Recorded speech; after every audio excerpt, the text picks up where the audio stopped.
கேரளாவில் நிலச்சரிவால் ஏராளமானோர் உயிரிழந்த நிலையில் தமிழ்நாடு அரசு அறிவித்த 5 கோடி ரூபாய் நிதியை கேரள முதலமைச்சர் பினராயி விஜயனிடம் அளிக்கப்பட்டது. நெடுஞ்சாலைகள் துறை அமைச்சர் ஏவாவேலு திருவனந்தபுரம் சென்று கேரள முதலமைச்சர் பினராயி விஜயனிடம் நிதிக்கான காசோலையை அளித்தார்.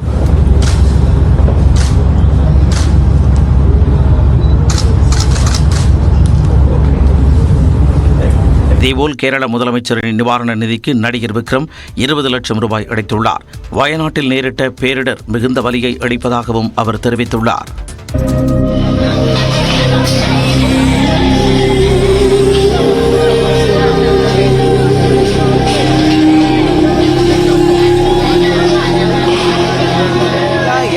மேற்பட்ட மீட்பு படையினர் ராணுவத்தினர் முண்டகை பகுதிக்கு சென்றிருக்கிறாங்க.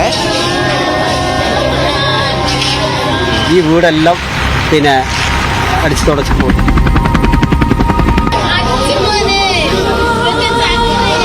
எப்படி ஃபைன் பண்ணுறது? இது ஸ்மெல் வந்து டைம் ஆகலை.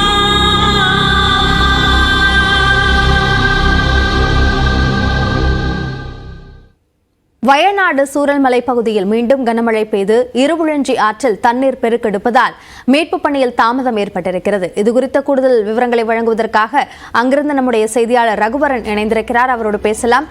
ரகுவரன், மழையோட தீவிரம் எந்த அளவுக்கு இருக்கு? இதனால மீட்பு பணிகள்ல என்னென்ன தடங்கல்கள் ஏற்பட வாய்ப்பு இருக்கு?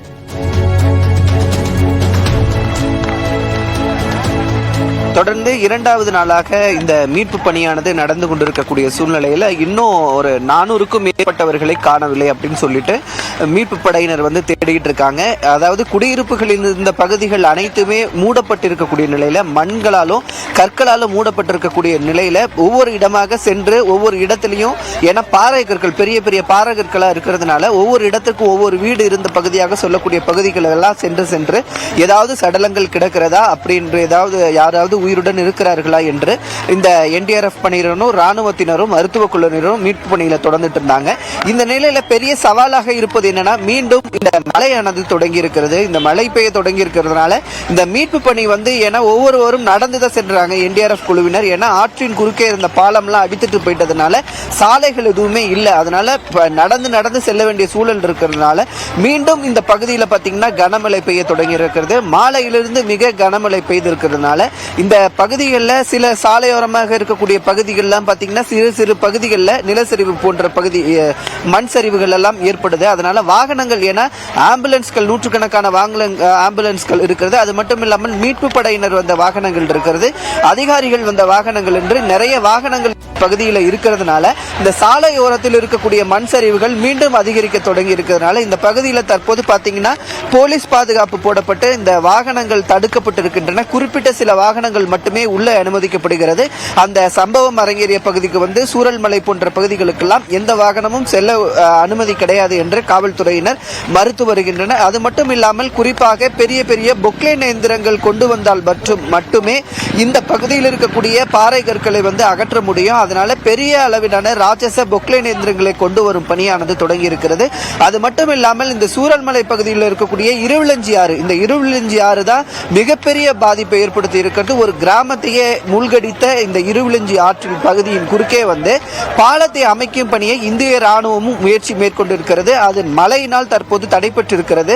அதனால நாளை காலைக்குள் இந்த இருவிளஞ்சி ஆற்றில் இந்த இரும்பு பாலமானது, தற்காலிக இரும்பு பாலமானது அமைக்கப்பட்டால் மட்டுமே தான் இந்த முண்டக்கை அப்படின்னு சொல்லக்கூடிய அந்த பகுதிக்கு ராணுவத்தினரால் செல்ல முடியும். அதனால் வேகமாக இந்த பணியை தற்போது தொடங்கி நடைபெற்றிருக்கிறது. கடுமையான மழை பெய்து கொண்டிருந்தாலும் இந்த பணிகளானது தற்போது தொடர்ந்து நடைபெற்றுக் கொண்டிருக்கிறது. அபிநயா, தற்காலிக பாலம் அமைத்த பிறகுதான் முண்டக்கைக்கு போக முடியும் அப்படின்னா, இப்போ ஆட்கள் அந்த பகுதியில மீட்பு பணிகளுக்காக போறாங்களா? அப்படி போறாங்கன்னா எப்படி போறாங்க? அதாவது ஏற்கனவே அந்த பகுதிகளுக்கு என்டிஆர்எஃப் குழுவினர் சென்று விட்டாங்க. ஆனா அவங்க நடை மூலம் நடந்துதான் போறாங்க. ஏன்னா நேற்று முழுவதுமாக அங்கு அந்த மீட்பு பணியில இருந்தவங்க ஒரு குறிப்பிட்ட சிலர் தான் இருந்தாங்க. ஒரு 50க்கும் குறைவான ஆட்கள் மட்டும்தான் அந்த ஆற்றை கடந்து, வேணா என்டிஆர்எஃப் மற்றும் ராணுவத்தினரும் பாதுகாப்பு முக்கியம். ஏன்னா இந்த மலை சரிவு புதிதாக ஏற்பட்ட மலை சரிவு. அது மட்டும் இல்லாம தொடர்ந்து மழை பெஞ்சுக்கிட்டே இருக்கிறதுனால என்ன ஆகும்னா, அந்த மலை சரிவு வைக்கிற அந்த இடத்துல கால் வைக்கும் போது தற்போது ஒரு ஆள் உள்ள போற அளவுக்கு அந்த இடத்துல வந்து மூழ்க ஆபத்தான சூழலா இருக்குது. அதனால மீட்பு படையினரும் செல்லக்கூடிய அந்த பகுதிக்கு வந்து மிகவும் சவாலான பகுதியா இருக்கிறதுனால நேற்று வந்து குறைந்த அளவிலான மீட்பு படையினர் தான் சென்றாங்க. இன்று பாத்தீங்கன்னா 250க்கும் மேற்பட்ட மீட்பு படையினர் இந்த ஆற்றை கடந்து தற்போது அந்த முண்டகை பகுதிக்கு சென்றிருக்கிறாங்க. முண்டகை பகுதியில் வந்து மீட்பு பணி வந்து நடந்து கொண்டிருந்தாலும் எந்திரங்கள் மூலமாக எந்த ஒரு மீட்பு பணியும் நடைபெறவில்லை. ஏன்னா ஆற்றின் குறுக்கையில சாலைகள் இல்ல. அந்த முண்டகை பகுதிக்கு போகக்கூடிய அதாவது அந்த இருவிழஞ்சி ஆற்றிலிருந்து 2.5 கிலோமீட்டர் தூரம் செல்வதற்கான சாலை வசதி எதுவுமே கிடையாது.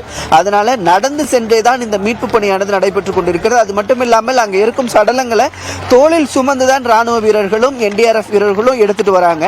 அங்கிருந்து எடுத்து வந்து இருவிழஞ்சி ஆற்றில் கயிறு கட்டி மூலமாக அந்த சடலங்கள் வந்து கயிறு கட்டி அதன் மூலமாக மட்டுமே மற்றொரு கரைக்கு மாற்றம் செய்யப்பட்டு நாம் இருக்கும் இந்த பகுதிக்கு அந்த சடலங்கள் எடுத்து வரப்பட்டு மருத்துவமனைக்கு எடுத்து சொல்லப்படுது. அதனால இவ்வளவு நீண்ட பயணம் பட்டுதான் இந்த மீட்பு பணியானது நடைபெற்றிருக்கிறது. அதனால சாலைகளும் இந்த பாலமும் உடனடியாக அமைக்கும் பணியை இந்த ராணுவத்தினர் தற்போது ஈடுபட்டு இருக்காங்க. அபிநயா, பல்வேறு சவால்களுக்கு மத்தியில் இந்த மீட்பு பணிகளை மேற்கொள்ள வேண்டிய ஒரு அவசியம் என்பது ஏற்பட்டிருக்கிறது. அதனை இன்னும் கஷ்டமாக்கக்கூடிய வகையில் இந்த மழை என்பதும் பெய்து வருகிறது. சார்ந்த விரிவான கள விவரங்களுக்கு நன்றி ரகுவரன். சூரல்மலா பகுதியில் இடிந்த பாலத்தை சீரமைக்கும் பணியில் ராணுவத்தினர் ஈடுபட்டிருக்கிறார்கள். இது குறித்த கூடுதல் தகவல்களுடன் நேரலையில் இணைகிறார் செய்தியாளர் ரகுவரன். தகவல்களை பகிர்ந்திருக்கலாம்.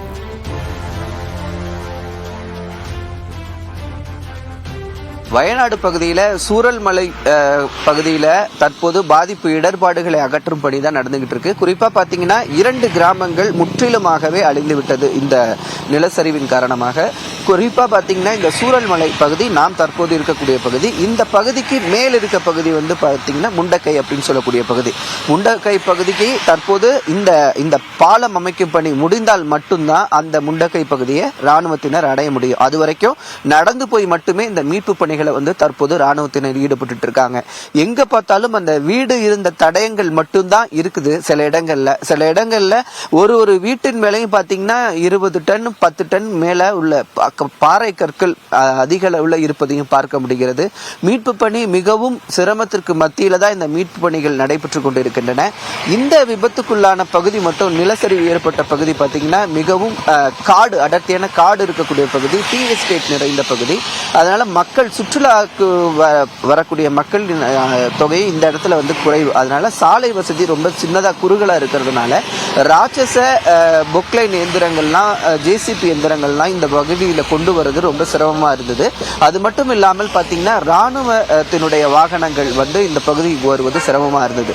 தற்போது அதெல்லாம் சரி செய்யப்பட்டு ஜேசிபி எந்திரங்கள் 10க்கும் மேற்பட்ட ஜேசிபி எந்திரங்கள், அது மட்டும் இல்லாமல் பெரிய அந்த பொக்லைன் எந்திரங்கள் பார்த்தீங்கன்னா பெரிய கையுடைய பொக்லைன் எந்திரங்கள் தான் இதை வந்து இங்கே பயன்படுத்த முடியும். ஏன் அப்படின்னா இந்த பகுதியில் சரிஞ்சு வந்திருக்கிற பாறைகள் வந்து மிகப்பெரிய அளவில் ஒரு ரூம் சைஸ், ஒரு வீடு சைஸ் இருக்கு, பெரிய பெரிய பாறைகள். அதனால இதை அகற்றுவது, உடைத்து எடுப்பது வந்து மிகவும் சிரமத்துக்குள்ள இருக்குது. அதுவும் இல்லாமல் தொடர்ந்து மழை பெய்துகிட்டே இருக்கிறது. இந்த இருவிழிஞ்சி அப்படின்னு சொல்லக்கூடிய நான் தற்போது நிற்கக்கூடிய ஆறு தான் இந்த இருவிழிஞ்சி ஆறு. இந்த இருவிழிஞ்சி ஆறுல பார்த்தீங்கன்னா இந்த ஆறு சிறிய ஓடை அளவில் இருந்த ஆறு தான் இவ்வளவு பெரிய ராட்சச அளவுக்கு இது நிலச்சரிவு ஏற்பட்டு 2 கிராமத்தை அழித்திருக்கிறது. ஒரு நள்ளிரவு நேரத்தில் அதிக காலை பார்த்தீங்கன்னா ஒரு 2 மணிலிருந்து 6 மணிக்குள்ள நள்ளிரவு மக்கள் நன்றாக உறங்கக்கூடிய நேரத்தில் தான் இந்த அசம்பாவிதமானது நடந்திருக்கிறது. குறிப்பாக நான் தற்போது இருக்கக்கூடிய இந்த இருவிழிஞ்சி கரையோரம், ஆற்று கரையோரம் இருக்கக்கூடிய பகுதியில் மட்டும் பார்த்தீங்கன்னா 400 வீடுகள் இருந்தது.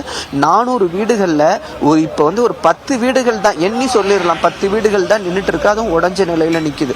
மற்ற எல்லா வீடுகளுமே வீடுகள் இறந்ததற்கான எந்த ஒரு தடயம் கூட இந்த இடத்துல இல்லாத சூழல் தான் இருக்கு. அதனால இப்போ மக்களை தேடும் பணி, உடல்களை ஒரு 400க்கும் மேற்பட்ட மக்கள் வந்து தற்போது காணா போயிருக்கிறாங்க. அவங்கள தேடும் பணி வந்து தற்போது தீவிரமா இருக்கு. இதுல வந்து என்ன ஒரு சங்கடமான நிலை இருக்கு அப்படின்னா, நிலச்சரிவு, நீங்க வெள்ளம் ஏற்பட்டாலோ ஏதாவது போன்ற அசம்பாவிதங்கள் ஏற்பட்டாலோ அந்த ஒரு வெள்ளம் ஏற்பட்டா உடல் வந்து ஒரு 5 கிலோமீட்டர் தூரத்துக்குள்ள இருக்கும், அதை போய் எடுத்துடலாம். பாதிக்கப்பட்டவங்க அந்த மேட்டு பகுதியில் இருப்பாங்க, இல்ல வீடுகளில் தஞ்சை அடைஞ்சிருப்பாங்க, வீட்டுக்கு மேல் பகுதியில் இருப்பாங்க. ஆனா இது வந்து மிகப்பெரிய பேரழிவு, அதாவது நிலச்சரிவு ஏற்பட்டிருக்கு. அப்படின்னா நீங்க முண்டக்கை சொல்லக்கூடிய பகுதி கிராமம் வந்து நகர்ந்து 2 கிலோமீட்டர் நகர்ந்து வந்து நான் தற்போது இருக்கக்கூடிய பகுதிக்கு வந்திருக்கு. அதாவது முண்டக்கையில காணாமல் போன மக்கள் வந்து இந்த இருவிளஞ்சி ஆற்றில இருந்து எடுக்கப்படுறாங்க. அப்போ இந்த பகுதியில் இருக்கக்கூடிய இப்ப சுருளின்ற இந்த இடத்துல இருக்கக்கூடிய மக்கள் எங்க போனாங்க அப்படின்னா இங்க இருந்து 20 கிலோமீட்டர் தூரத்துல போய் அந்த மக்களை வந்து மீட்கக்கூடிய சூழல் இருக்கு. அப்படிதான் இருக்கு. அப்ப அவங்க சடலமா தான் அனைவருமே மீட்கப்படுறாங்க. பாத்தீங்கன்னா பாறங்கற்கள், வீட்டினுடைய இடர்பாடுகள், பெரிய பெரிய மரங்கள், ராட்சச மரங்கள் சொல்லிட்டு மக்கள் 300க்கும் மேற்பட்டவர்கள் படுகாயத்துடன் மருத்துவமனையில மேலும் அனுமதிக்கப்பட்டிருக்காங்க. இது போன்ற சூழல் இருக்கக்கூடிய நிலையில தான் இருவிளஞ்சி ஆற்றிற்கு நடுவுல தற்போது ராணுவம் வந்து பாலம் கட்டும் பணியை வந்து நடத்திட்டு இருக்காங்க. இந்த பாலம் கட்டும் பணி இன்று இரவு இல்ல நாளை காலைக்குள் முடிந்த பிறகு மீட்பு பணி மீண்டும் துரிதகதியில் நடைபெறுவதற்கான வாய்ப்புகள் இருக்கிறது. கண்டிப்பா ரகுவரன், அதிர்ச்சி அளிக்கக்கூடிய வருத்தத்தக்கக்கூடிய பல்வேறு தகவல்களை வழங்குனீங்க. நன்றி ரகுவரன்.